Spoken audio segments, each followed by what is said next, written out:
There's a land to the north, past the last road, past the last tree, called the Barrens. It is one of the last places to find true wilderness, still untamed. There I find a sense of freedom, even a sense of safety, far from the next human. To get there, I drove 2,000 miles north from my home in Oregon to the city of Yellowknife in the Northwest Territories of Canada. For years, I've wanted to canoe the Coppermine River down to the Arctic Ocean. On other trips in the Arctic, I used a float plane to bring me to the source of the river. This time I wanted to do it with human power, by paddling up the Yellowknife River to reach the Coppermine.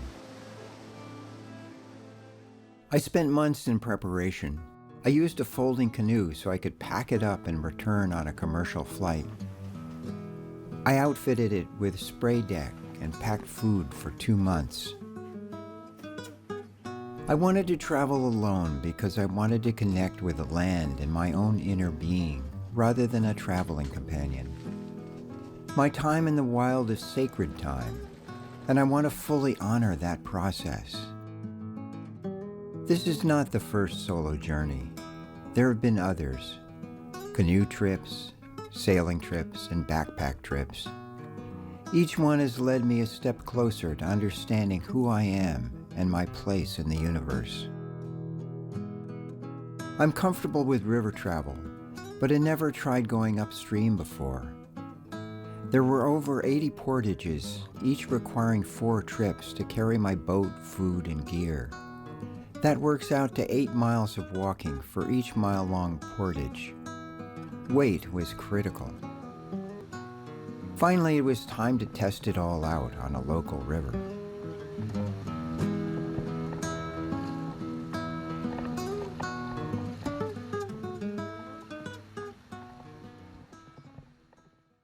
Rivers have been pathways for travel and trade for centuries. The Aboriginal people used the Yellowknife River to travel north in the spring, following the caribou to the calving grounds, then south in the fall to their winter camps. I was inspired and guided by the journal of Sir John Franklin, who was sent out by the British Admiralty in 1819 to explore the coastline of the Arctic Ocean as part of the search for the Northwest Passage. After a year traveling up rivers following the fur trade routes, he arrived at Great Slave Lake, the farthest outpost of the Hudson Bay Company. He started up the Yellowknife River in August with 3 canoes and 27 men, but inadequate supplies. He was completely dependent on Chief Akecho and members of the Yellowknife tribe as guides and hunters. He lost half his men to starvation during the second winter, but was hailed as a hero on his return to England, the man who ate his boots. But that's another story. I planned to follow his route, but with a more tasty diet of grayling and quinoa.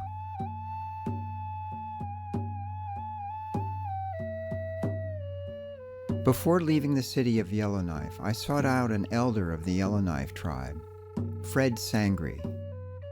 I wanted to acknowledge that I would be traveling across his people's homeland, and I wanted to do that with as much awareness of his culture as possible.